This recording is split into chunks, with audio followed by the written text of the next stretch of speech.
नमस्कार बच्चों, मेरा नाम है राहुल और आप देख रहे हैं मेरे बेसिक क्लास। तो जो आज आपने थंबनेल देख के देख ही लिया होगा, समझ गए होंगे, जो वर्कशीट है, जितनी भी एसएसटी की वर्कशीट, सारी वर्कशीट में आपको बताऊंगा कौन सी वर्कशीट में क्या क्या पढ़ाया गया और आपके जो ये 4 बुक किताबें होती हैं आपके एसएसटी की, कौन सी किताब में से कितना आया और कौन से चैप्टर में से कितना आया है, वो आपको एक इस वीडियो में से पता चल जाएगा। वैसे आप लोगों के पास है, लेकिन फिर भी अगर आप देखना चाहते हो तो इसे देख सकते हैं। और वीडियो पसंद आए तो लाइक करिए, क्योंकि इसे भी बनाने में भी मेहनत लगती है।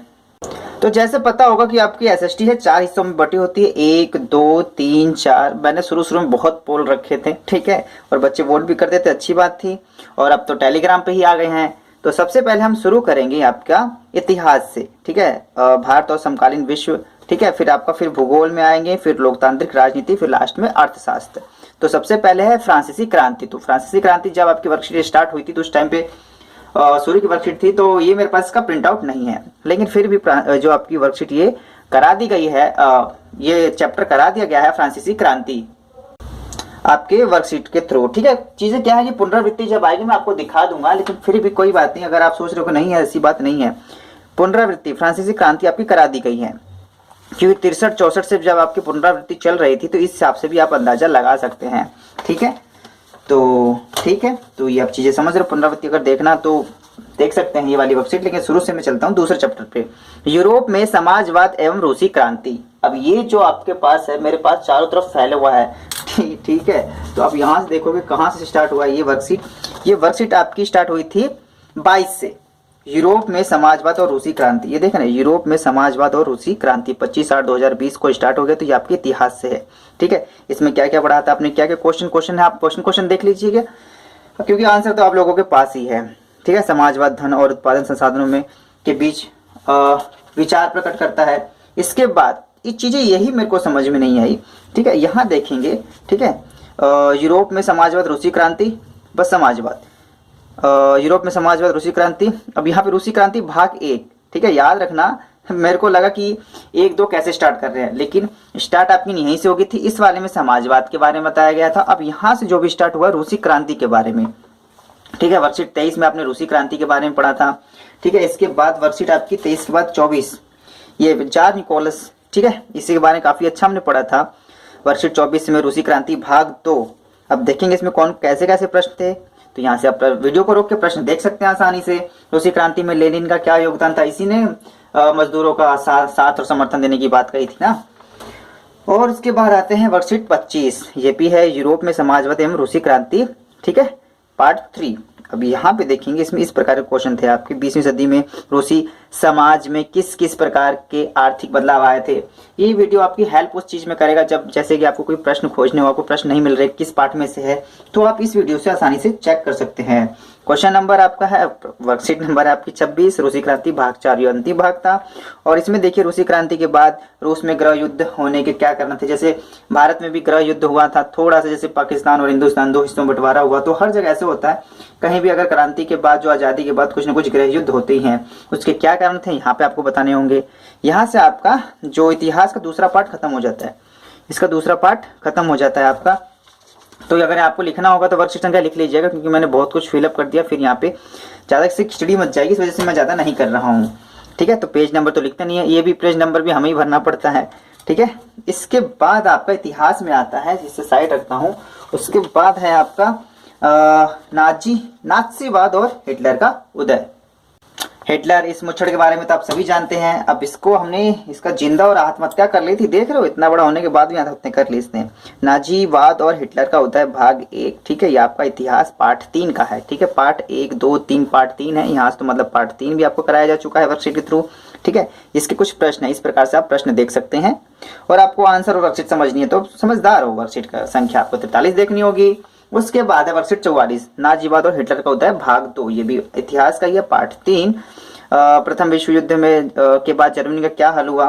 तो इसके सबसे अच्छे प्रश्न ही देख लेते इस क्वेश्चन में, वर्कशीट में क्या कैसे कैसे प्रश्न थे आपके। प्रथम विश्व युद्ध में जर्मनी पर क्या आर्थिक प्रभाव हुए, वाइमर गणराज्य के सामने क्या क्या चुनौतियां थी, प्रथम विश्व युद्ध के बाद जर्मनी में आए नए राजनीतिक विचारों के क्या क्या कारण थे, ठीक है।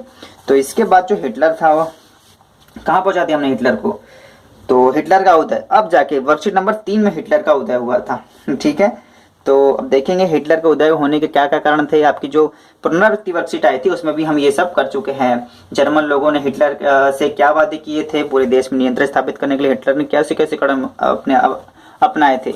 इसने ना खुद को ही चांसलर घोषित कर दिया था, ध्यान रखना, चांसलर पदभार, और सबसे पावरफुल था, और ये इन्होंने सब कुछ हटा दिया।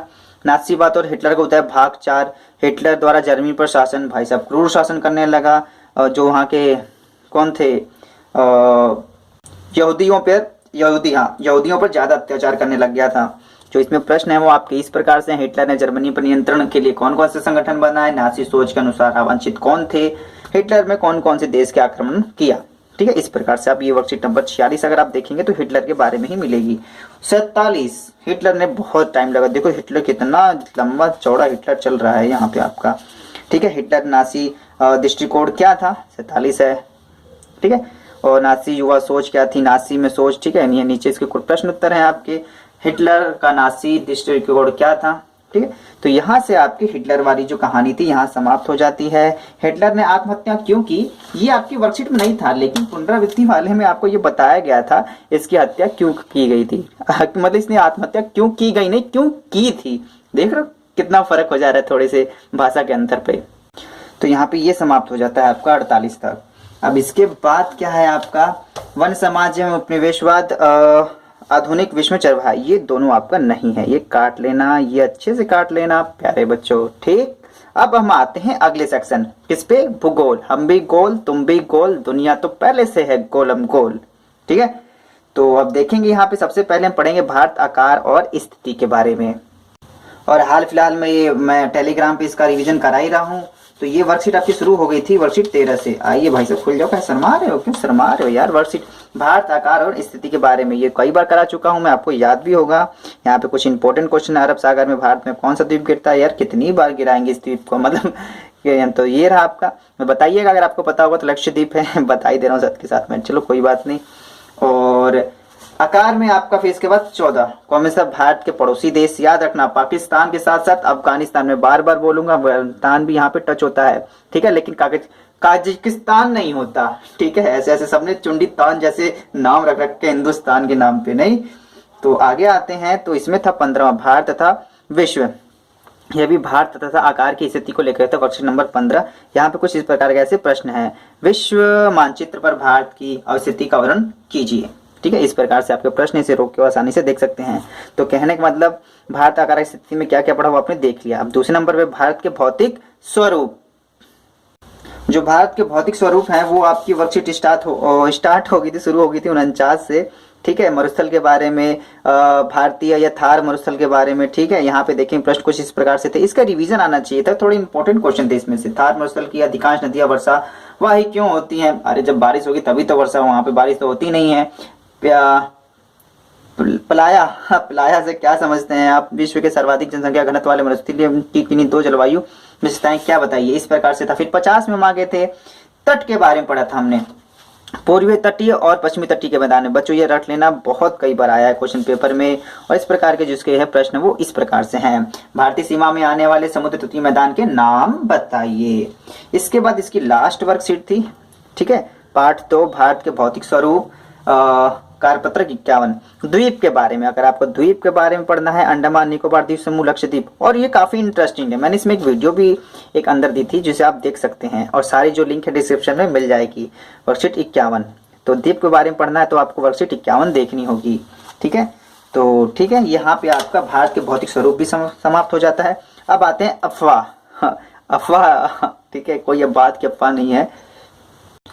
तो अफवाह के बारे में यही अफवाह है कि इसकी कोई अफवाह नहीं है। ठीक है, तो इसे सर्कल मान लीजिएगा। ठीक है, इस किसी भी प्रकार की ऐसी मेरे पास वर्कशीट नहीं है, अगर आपके पास हो बताइएगा। ये आपके सिलेबस में नहीं है, कराई भी नहीं गई है, नहीं तो अगर करा दी तो सबसे पहले यहीं से स्टार्ट कर देना, तो ये आपको कराया नहीं गया है। इसके बाद आता है आपका जलवायु, जल और वायु। जलवायु कहाँ से स्टार्ट करा गया भैया, आपका 27 से। मौसम और जलवायु देखेंगे, जलवायु आपको स्टार्ट कराया गया है। मौसम और जलवायु, मौसम जलवायु में काफी अंतर होता है। ठीक है, यह एक बार देख लीजिएगा। मौसम वर्कशीट आपको वही है 27 देखनी होगी आपको। जलवायु से आप क्या समझते हैं, जलवायु के मुख्य तत्व कौन कौन से हैं, केरल की जलवायु और दिल्ली की जलवायु में कितना अंतर होता है, ये आपका क्वेश्चन आने लायक है और आ भी सकता है। ठीक है, इसके बाद वर्कशीट 27 के बाद वर्कशीट आती है 28। इसमें कोरियालस बल, ठीक है, जेट धाराएं, पश्चिमी चक्रवाती भाषाएं, ठीक है, शीत और ग्रीष्म ऋतु, ये दोनों में अंतर क्या आया था बच्चों, ठीक है। वर्कशीट में काफी उस टाइम में मैंने बताया था, ये इंपॉर्टेंट है आपका एसएसटी को ध्यान में रखते हुए, ठीक है। तो नीचे भी ये भी देख लेना, चिन्नी नहीं, दिल्ली में चेन्नई की अपेक्षा शीत ऋतु एवं ग्रीष्म ऋतु के तापमान में अधिकतम अंतर होता है, क्यों, समझाकर लिखना है, ठीक है। तो इस प्रकार जो क्वेश्चन है, इस प्रकार क्वेश्चन आपको देखने हो तो वर्कशीट आपको 28 देखनी होगी, ठीक है, ऋतुओं के बारे में है आपका। और आपकी मेरे पास इसकी इतनी वर्कशीट है, ये भी करा रखी है, आपकी जलवायु करा दी गई। इसके बाद आपके पास क्या आता है, प्राकृतिक वनस्पति तथा वन्य जीवन। तो ये वर्कशीट कहाँ से स्टार्ट हुई है आपकी, फटाक से देखते हैं। ये वर्कशीट आपकी स्टार्ट हुई है 37 से, ठीक है।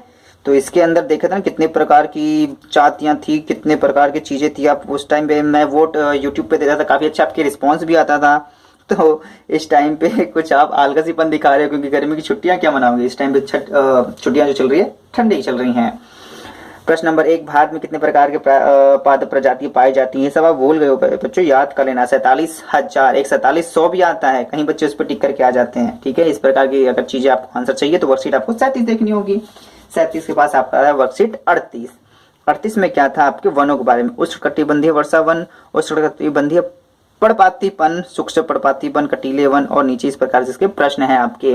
भारत में कितने प्रकार के वनस्पति पाई जाती है, और प्रश्न नंबर 5, वनस्पति हमारे लिए किस प्रकार उपयोगी है। इस प्रकार के आप क्वेश्चन बना सकते हैं, क्वेश्चन आएंगे आपके, ठीक है। और इसका लास्ट वर्कशीट है आपकी 39 वर्कशीट, ठीक है। तो पारिस्थितिक तंत्र से आप क्या समझते हैं, काफी इंपॉर्टेंट है, ये देख लीजिएगा एक बार आप, ठीक है।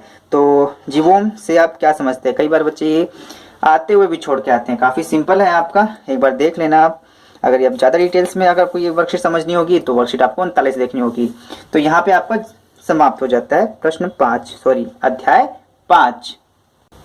और जनसंख्या जैसी कोई वर्कशीट मेरे पास नहीं है, ठीक है, होगी तो मैं आपको बता दूंगा, ठीक है, इस प्रकार नहीं है। तो आपके 2 सेक्शन यहाँ पे आसानी से खत्म हो जाते हैं, इतिहास और भूगोल। अब शुरू होता है आपको लोकतांत्रिक राजनीति, ठीक है, पॉलिटिकल साइंस। 11th में जाओगे तो स्पेशल ये सारी चीजें हो जाएंगी आपकी। सबसे पहले था इसमें लोकतंत्र क्या है, लोकतंत्र क्यों, ठीक है। सबसे पहले ये था लोकतंत्र क्या है राजनीति में, ठीक है। इसकी तो दूसरी वर्कशीट हुई 19, फिर 20 में लोकतंत्र ही क्यों, ये पढ़ना है तो देख लीजिए इसमें किस प्रकार के प्रश्न है, ये भी एक बार झटके से देख सकते हैं आप, ठीक है। इसके बाद आप वर्कशीट नंबर 21 में देखते हैं। 21 में आपका था लोकतंत्र के 72 मतलब और बड़े विस्तार के बारे में हमने चुना था, ठीक है। भारत एक लोकतांत्रिक देश है, जैसे आपको पता ही होगा। यहाँ पे आपका ये भी अध्याय कराया गया है, ठीक है। अब आते हैं संविधान निर्माण। तो इसका है मेरे पास वर्कशीट, इधर आई ये वर्कशीट, संविधान के निर्माण। जो वर्कशीट ये शुरू हुई मेरे पास एक ही है, संविधान के निर्माण में 12 भारतीय संविधान के बुनियादी मूल्य। हो सकता है मेरे पास और वर्कशीट जो 12 से पहले की वर्कशीट नहीं रही है, जैसे आपको पता ही होगा, और आपके पास नोटबुक में तो लिखा ही होगा, तो एक बार देख चेक कर लीजिएगा। तो संविधान का निर्माण है ये आपका, यहाँ पे ये भी कराया जा चुका है। अब आता है चुनावी राजनीति में। तो चुनावी राजनीति का भी मेरे पास वर्कशीट है, अध्याय 3। 33 से भारत में चुनाव क्यों लोकतांत्रिक है, ठीक है। इसमें कुछ इस प्रकार के प्रश्न है, ठीक है। इसके बाद 33 से 32 पहले शुरू से आना चाहिए था ना। 31 में ये ऐसे था, चुनाव क्यों, ठीक है। इसके प्रश्न कुछ इस प्रकार से हैं आपके। और उसके बाद चुनावी राजनीति के अंदर हमारी चुनावी प्रणाली, ठीक है, लोकतांत्रिक है, ठीक है। टिकट किसको मिलता है, कैसे मिलता है, कौन क्या है, ये चीजें डिटेल्स में पढ़ने के लिए वर्कशीट आपको 32 देखनी पड़ेगी। भारत में लोकतांत्रिक ही क्यों, ठीक है। तो यहाँ पे 33 से आपकी वर्कशीट यहाँ पे समाप्त हो जाती है। वीडियो काफी लंबी ना हो, लेकिन ना चाहते हुए भी काफी लंबी होती चली जा रही है, ठीक है। दूसरी अगली वर्कशीट आइए। तो चुनावी राजनीति ये आपका हो चुका है, ये भी कराया जा चुका है। आगे है संस्थाओं का कामकाज, ये मैंने टिक लगा रखा है तो आपका करा ही जा रहा होगा, संस्थाओं का कामकाज। अब देखेंगे संस्थाओं का कामकाज, ये वर्कशीट कहाँ शुरू हुई है, ये है 40 से, ठीक है। इसमें आपके विधायिका, कार्यपालिका, न्यायपालिका, ये आपको पढ़ना होगा तो आपको वर्कशीट 40 से देखनी होगी। 40 के बाद आपकी इसमें देख सकते हैं कैसे कैसे प्रश्न थे आपके यहाँ पे, ठीक है। और आपके लोकसभा ये अंतर एक बार लिख लीजिए ध्यान से, लोकसभा और राज्यसभा में क्या अंतर है, ये प्यारे बच्चों कई बार आया हुआ क्वेश्चन है आपका, ठीक है। राजनीतिक कार्यपालिका, ये भी आपको अगर पढ़ना है तो स्थायी कार्यपालिका होती है, एक राजनीतिक जो 5 साल के लिए होती है, एक होती है जो टीचर वगैरह जो हमेशा के लिए होते हैं, लेकिन करप्शन ना ले पुलिस की तरह, तो ठीक है। फिर न्यायपालिका हमने पढ़ा था 42 में आपका, ठीक है। तो न्यायपालिका में इस प्रकार कुछ क्वेश्चन थे आपके पास। न्यायपालिका किसे कहते हैं, ये भी अच्छे क्वेश्चन है आपके, ठीक है। न्यायालय आ की मात्रा नहीं थी, ठीक है, हर जगह सबसे कहीं ना कहीं मिस्टेक होती रहती है। तो यहाँ से आपका समाप्त हो जाता है आपका लोकतांत्रिक राजनीति। लोकतांत्रिक अधिकार ये आपका नहीं बताया गया है, ठीक है। लोकतांत्रिक अधिकार नहीं है, वैसे 6 मौलिक अधिकार होते हैं, बाकी देखते हैं इसमें और भी थे, वो तो मौलिक अधिकार की बात कर रहा हूं मैं। यहाँ से आपका इतिहास, भूगोल और जो राजनीति है समाप्त हो जाती है। अब आपका स्टार्ट होता है यहाँ से अर्थशास्त्र। क्या? अर्थशास्त्र। इसमें पालमपुर की कहानी, तो ठीक है, तो आपको याद होगा पालमपुर की कहानी पढ़ाया गया था आपको काफी अच्छे से। इसको कहानी बस समराइज किया गया था वर्ष नंबर 16 में। आपके इस प्रकार से ये प्रश्न है आपको देखने होंगे। तो पालमपुर एक अच्छी बुनियादी व्यवस्था वाला गांव है, स्पष्ट कीजिए, यहाँ को अपने मन से बना के लिखना था। इस प्रकार के आपके भी क्वेश्चन आ सकते हैं। और जो इसके अंदर मुझे लग रहा है दूसरा यही था, मिश्रीलाल की कहानी थी और करीम की कहानी थी, ठीक है। यहाँ पे कुछ अपने मन से बना के लिखना था, ये भी अच्छा है। ये वर्कशीट एक बार आप कहानी की तरफ पढ़ लीजिए, ये भी मजेदार वर्कशीट है, शुरू से देखिएगा, मजा आएगा आपको भी। तो 16, ठीक है, 18 यहाँ पे आ गई आपकी बात, ठीक है। तो आपके उस उत्पादन वाले में था। इसके बाद संसाधन के स्वरूप, अब ध्यान देखेंगे संसाधन स्वरूप, ये मिश्रीलाल वाला ही था इसी में आपका, ठीक है। देखेंगे तो मिश्रीलाल की कहानी, ये कैसे उत्पादन कर रहे हैं, ये अपने पढ़ाई लिखाई से उत्पादन कर रहे हैं, ये कंप्यूटर चला रहे हैं भाई साहब। तो यहाँ पे उत्पादन के कारक भूमि, श्रम पूंजी, श्रम व्यय, स्थायी पूंजी, ठीक है, कार्य पूंजी, इस प्रकार से कुछ क्वेश्चन प्रश्न थे आपके, ठीक है। लगातार आधे घंटे से बोल रहा हूँ क्या? नहीं, 15 मिनट से चुप ही नहीं हो रहा हूँ। चलो, इसके बाद क्या था, ये भी हो गया आपका, ये भी हो गया। उसके बाद था निर्धनता एक चुनौती, ठीक है। यहाँ से देखेंगे तो निर्धनता एक चुनौती अर्थशास्त्र में आपको कराया गया है। निर्धनता मतलब गरीबी होता है, इसके किस प्रकार से क्वेश्चन आंसर थे मैंने पहले दिखाया था। और वर्कशीट के साथ साथ मैंने आपकी सपोर्ट मटेरियल की भी मदद ली थी आपको समझाते टाइम पे। मैं आपको देखा भी होगा क्योंकि हर एक के पास है अध्याय इसका 2, मतलब पार्ट 2। इसमें कुछ इस प्रकार से प्रश्न है आपके, ठीक है। पड़ोसी देश की तुलना में भारत निर्धनता का अनुपात अधिक है। देश समझ लो, हमारे जो पड़ोसी हमसे अमीर हैं, नेपाल ही हमसे अमीर है या प्रति व्यक्ति के थ्रू में, इसके क्या क्या कारण हो सकते हैं ये रख लेना, ये आ सकता है आपका, हम गरीब क्यों हैं। निर्धनता एक चुनौती, पार्ट 3, आर्थिक समृद्धि को प्रोत्साहन और लक्षित निर्धनता निरोधी कार्यक्रम, ठीक है। तो इस प्रकार कुछ ऐसे इसमें क्वेश्चन प्रश्न थे आपके, ठीक है। तो निर्धनता दूर करने के लिए सरकार द्वारा किन 2 प्रकार के उपाय किए जा रहे हैं, काफी सारे थे इसमें आपके, तो ये आपके ऑप्शन में आ सकते हैं। और मैं टेलीग्राम पे इस प्रकार के क्वेश्चन आपके देते रहूंगा जब आपका होता रहे।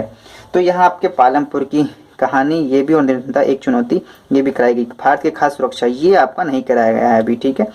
तो कुछ चीजें आपकी निकाल दी गई हैं, कुछ चीजें आपकी हैं। किस प्रकार से, उम्मीद है ये चीजें आपको समझ में आई होंगी। लेकिन एक चीज फिर रह गई है, इतनी छोटी कैसे हो सकती है, ठीक है। अरे यार, ऋतुओं वाला देखो, एक चीज मैंने यहाँ रख दी, देखो ऋतुओं वाला ये रह गया।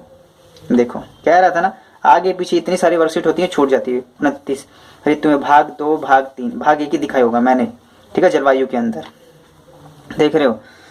तो क्या करें यार, हो जाता है कभी कभी। और जो मैप रह गया है वो आपका एक साथ मैं बाकी करा दूंगा मैं। और लास्ट में देखते आते हैं, जो लास्ट वर्कशीट दिखा देता हूं मैं। भारत आकार और स्थिति, इसकी पुनरावृत्ति लास्ट में इसकी ही चल रही थी, ठीक है। और पुनरावृत्ति के दायरे में देखेंगे तो सबसे पहले आपका 63 था, 63 देखेंगे। फ्रांस की पुनरावृत्ति चल रही थी इसके बाद, फिर ठीक है, फ्रांस की पुनरावृत्ति नहीं, फ्रांस की क्रांति की पुनरावृत्ति चल रही थी। उसके बाद यूरोप में समाजवाद की रूसी क्रांति, इसकी भी पुनरावृत्ति चल रही थी, ठीक है। और नात्सीवाद और हिटलर का उदय, इसकी पुनरावृत्ति चल रही थी। और आपका ये पे भूगोल आ ही गया था। इसके बाद 31 जनवरी क्या आ गई, 31 जनवरी क्या आई, सब वर्कशीट था। थोड़ा बहुत आपको आराम मिला होगा, लेकिन स्कूल से तो आपके असाइनमेंट कुछ न कुछ मिल ही रहा होगा। तो जो आपका रह गया है मैप वाला, वो मैं एक अलग सेपरेट वीडियो बना दूंगा, ताकि वीडियो ज्यादा बड़ी ना हो और आपको अच्छे से समझ में आए। तो MyCBSE क्लासेस वीडियो को देखने के लिए धन्यवाद। वीडियो अच्छी लगे तो लाइक करें, मेहनत तो हर एक चीज में लगती है। जय हिंद, जय भारत।